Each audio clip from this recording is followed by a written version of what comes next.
Does it ever feel like you're a marketing professional just speaking into the void?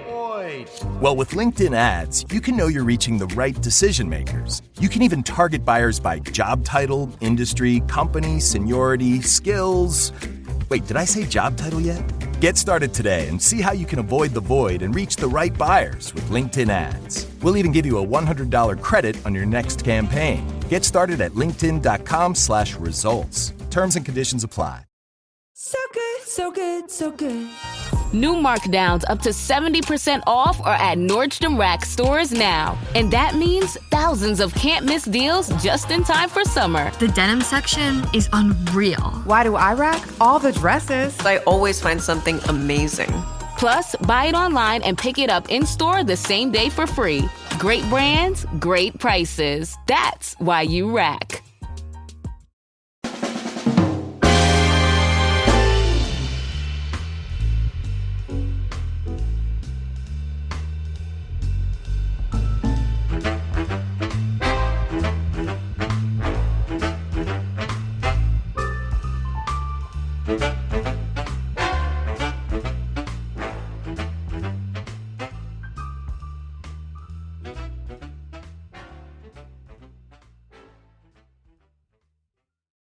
Welcome back to the Well Seasoned Librarian Podcast, everyone. We've reached Season 16, Episode 5, and I'm absolutely thrilled to introduce you to a guest who truly understands the magic of books, both on the page and out in the world. Tonight, host Dean Jones is diving deep into the art of book marketing with the brilliant Stephanie Moon from those clandestine childhood reading sessions under the covers to orchestrating campaigns for New York Times Bestsellers and landing coveted spots on Oprah's favorite things. Stephanie's journey has been woven with a love for stories. She's seen firsthand how incredible books can sometimes get lost without a little nudge, and she's on a mission to empower authors to take the reins. We will learn about her insights, her company checked off, and maybe even discover what she's reading when she's not changing the book marketing game. We will now take you to Dean's conversation with Stephanie Moon.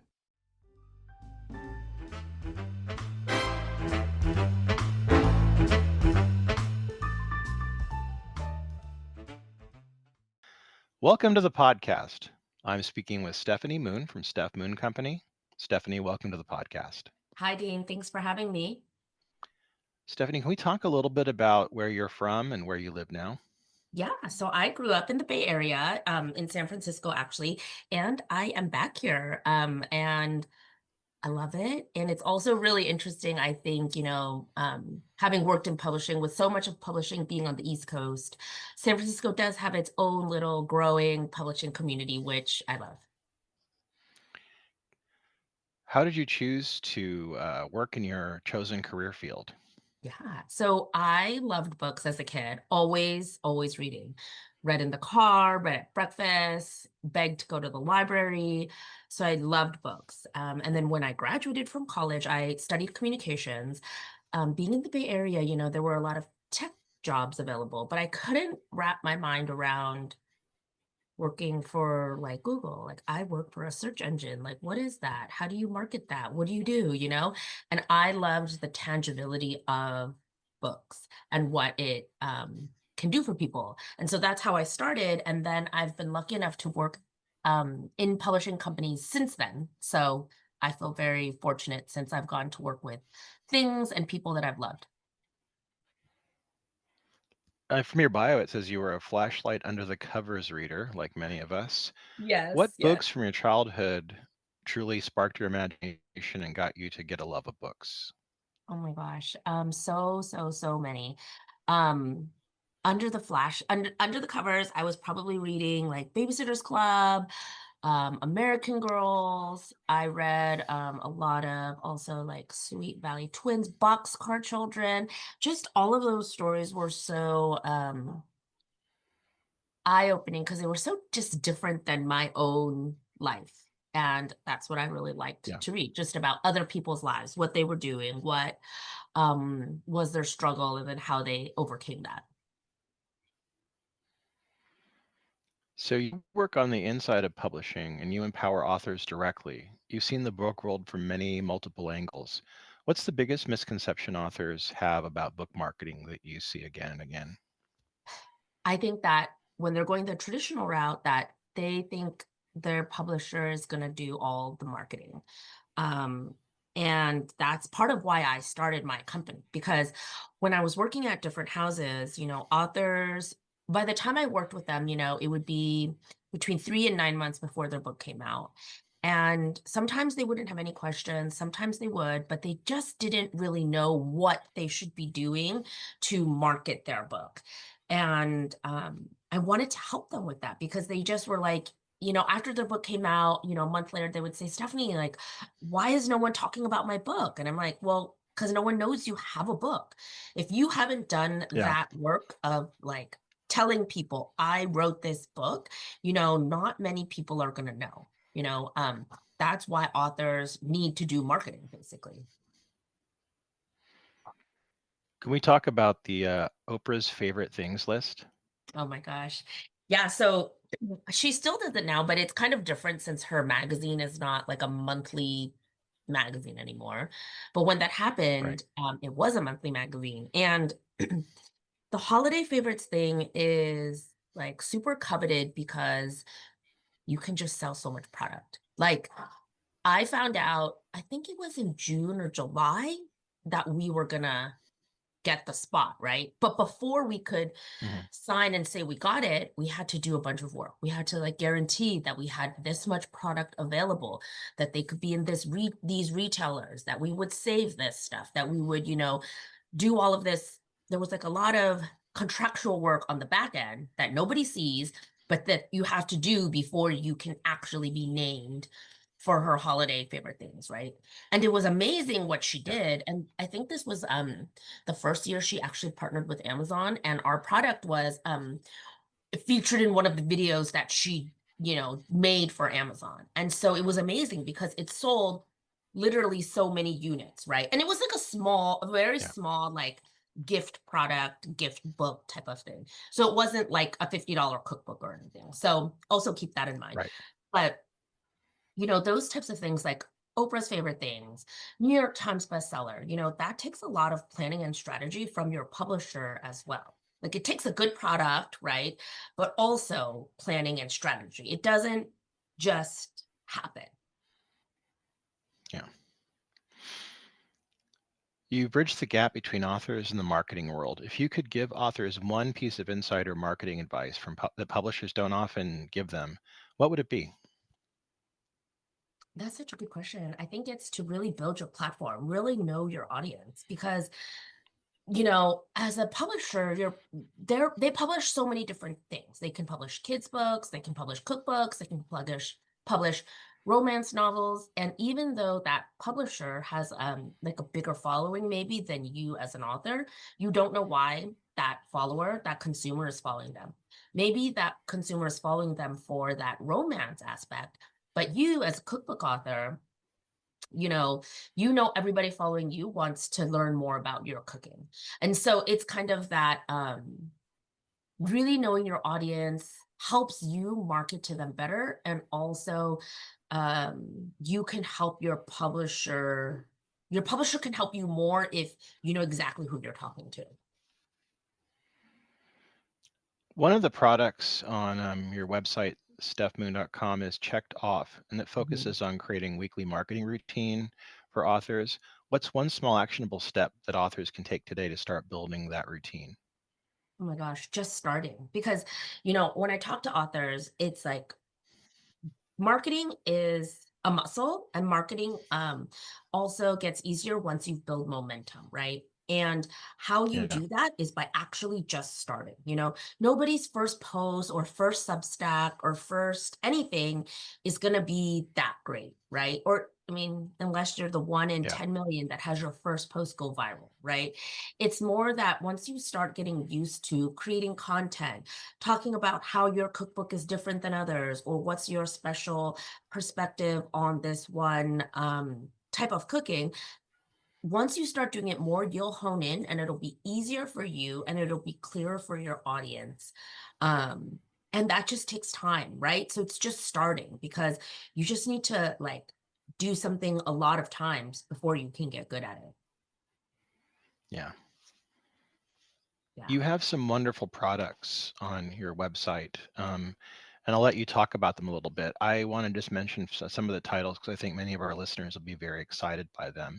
One is quarterly strategy calls, how to market your cookbook before it's done. Sorry, cookbook authors, content prompts for cookbook authors, 3 ways to make your publisher notice your workshops, and the list goes on. So many wonderful products. Can we talk about these a little bit? I'm really excited about this. Yeah, thank you so much. So, a lot of these products are digital products that I've created to make it a little bit easier for authors to have the resources that they need and information to like get started and get really good at marketing. So, Checked Off is that we kind of talked about is a program where there's accountability. There's co-working hours and office hours. And so that's really a great way to start building your momentum. Then I have the author's agenda, which is basically like an agenda, like a calendar, a roadmap for what you can do the year before your book comes out.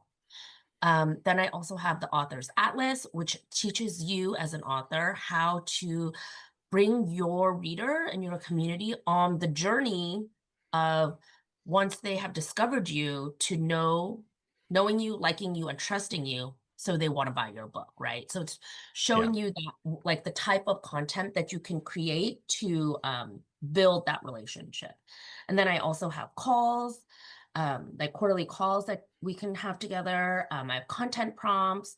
A good one for people to jump into maybe is how to the one you mentioned, how to start marketing your cookbook before it's done. Those are some very like basic things that you can get started on, because for me, my perspective is that marketing should be started way before your book is done. It should be started once you start thinking about even writing a book, because marketing is not holding your book up and saying, here's my vegetarian cookbook. It's really knowing who your audience is, where they hang out, getting them to trust you, knowing how to articulate the value of your book, and then after that, finally asking them to buy your book. It's a process. Yeah. You've Yeah. done a lot of partnering with different groups, like institutions like the San Francisco Public Library. From your perspective, how can authors effectively collaborate with libraries and other community organizations to expand their reach? Yeah. So I think reaching out to your local library is great to see what they have. I think also, living in San Francisco, they have like a pretty good, active, robust programming calendar, right? Just seeing where can Mhm. you fit in there. And I think for other community organizations, it's kind of like making or letting that organization know you exist, just the same Yeah. as letting readers know you exist, right? I think so many organizations would love to work with authors, but they don't know how to reach out to them. They don't know what's the best way. And also, probably local organizations want to work with local authors, right? So it's easiest to start where you are, literally in your hometown or wherever you live.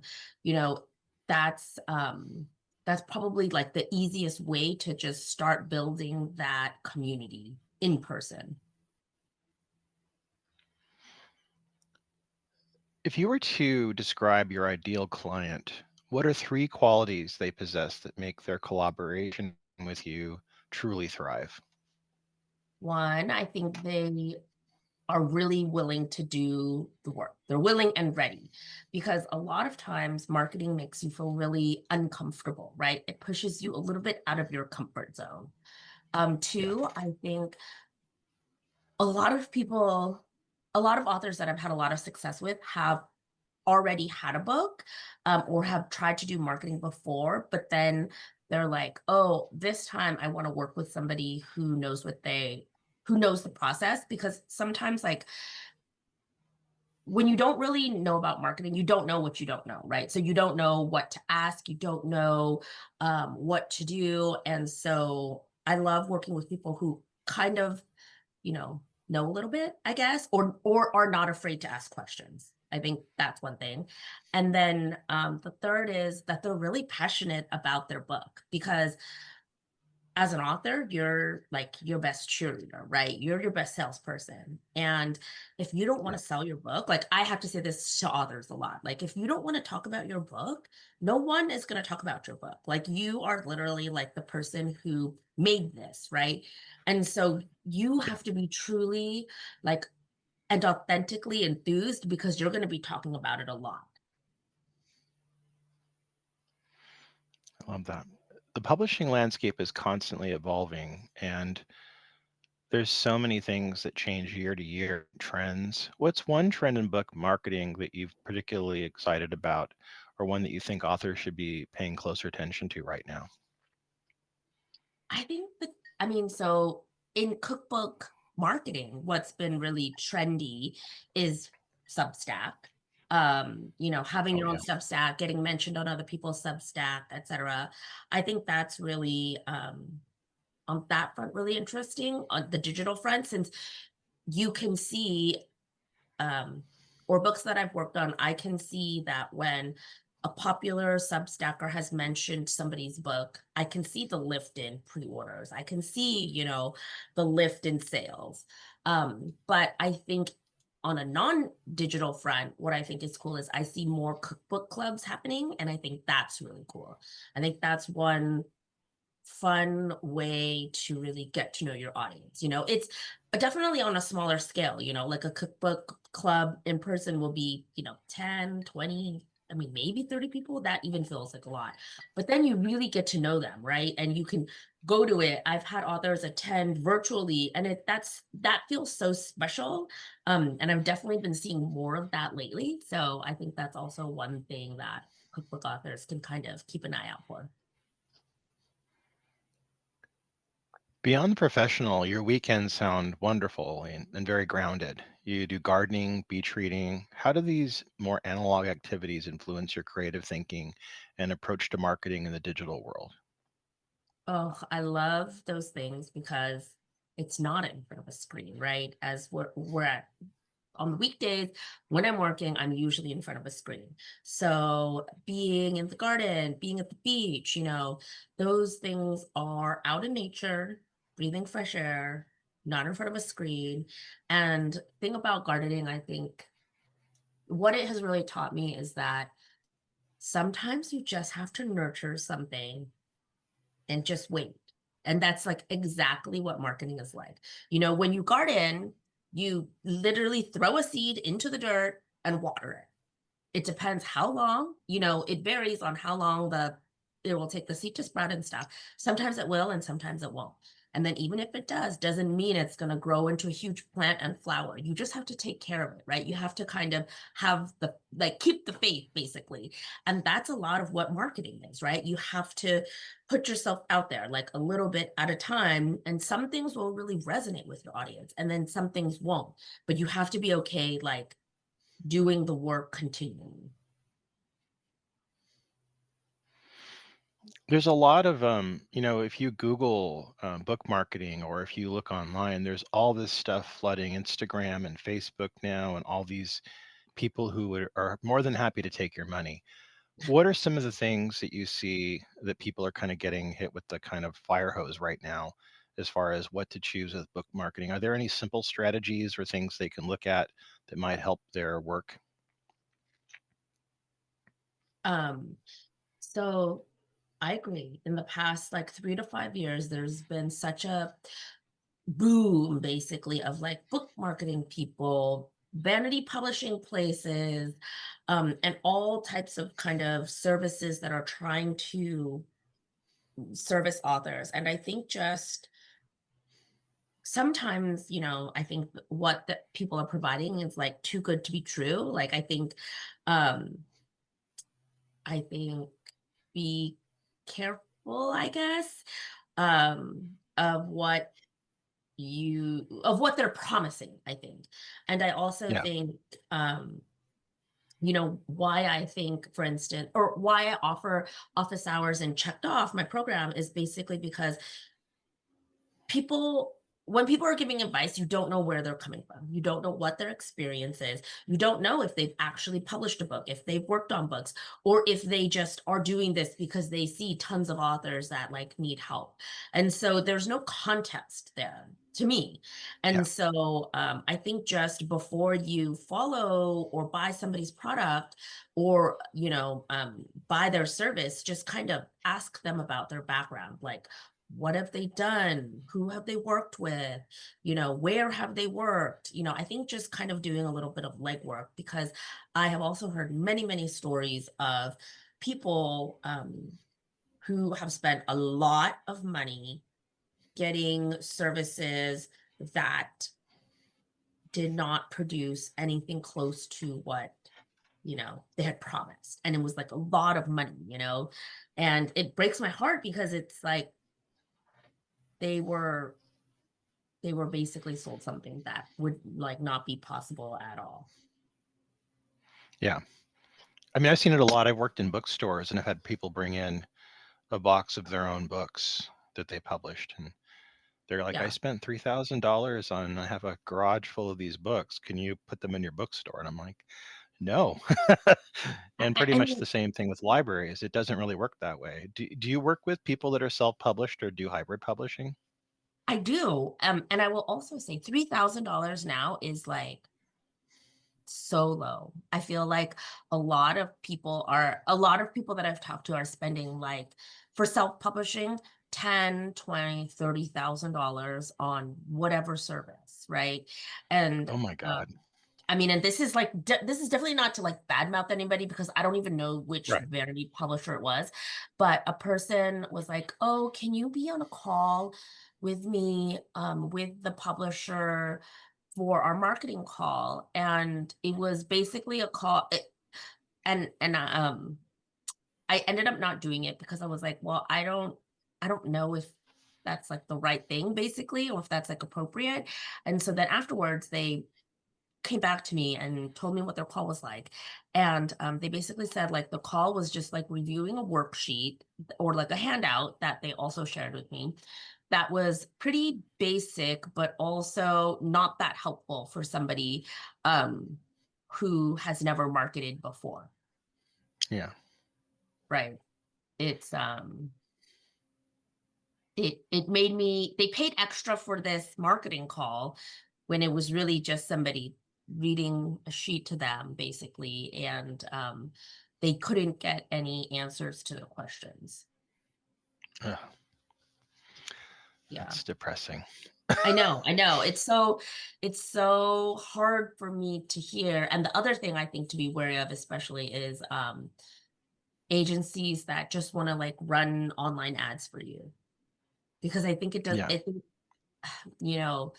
in the past couple of years, as online ads have been harder to kind of get to work, it's basically like ads can work if there's already a fire, right? The fire is everybody knowing who you are or wanting your book, right? It can fuel that fire, but it cannot start a fire because there's just too much other noise, right?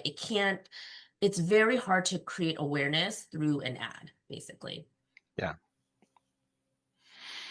Yeah. So looking ahead, what's the next chapter for basically, your business and checked off? What are you most excited to help authors achieve in the future? Yeah, so I love Checked Off. I am so excited for it. And I think it brings so many things to the things to the forefront, right? Like creating a little community, giving people accountability, helping people when they need, right? And then aside from that, I love doing one-on-one like consulting / coaching work. And I also love working with small publishers, because I also think a lot of smaller publishers need or have needed like marketing help because there's just so much to do, right? And Yeah. I also love doing that kind of work, just getting to work on a lot of books at once, and then also like the systems behind that marketing department. When a author comes to talk to you, what should they have ready when they start talking to you? Oh, they don't don't have anything ready, like if I work with a client one-on-one, I have like a pretty extensive form/questionnaire that they fill out. But I think the most important thing for an author to have before coming to work with me is like knowing that they need to market their book and knowing that they have to spend some time and effort doing it, that it's not just like a one and done type of thing, right? It's not just, oh, work with me for a month and then you'll be like totally ready. You'll totally understand this process, right? It's that marketing is also a journey for the author and the person doing it, because there's just so much to learn, right? Just like I'm still learning, but there's a lot to learn and get used to, because marketing is so different than writing. Like writing your book. Yeah. Stephanie, I want to thank you for talking to me and being on the podcast. I'm going to have links in the bio for people to reach out to you and look at your website. Thank you for being on the podcast. Perfect. Thank you, Dean.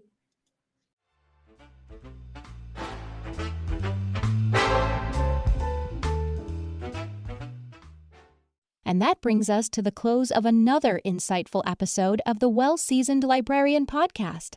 A huge thank you to the brilliant Stephanie Moon for sharing her expertise and passion for book marketing with us. Remember to check out Stephanie's website, listed in the liner notes, for more information on how she helps authors shine. And until next time, we will see you in the library.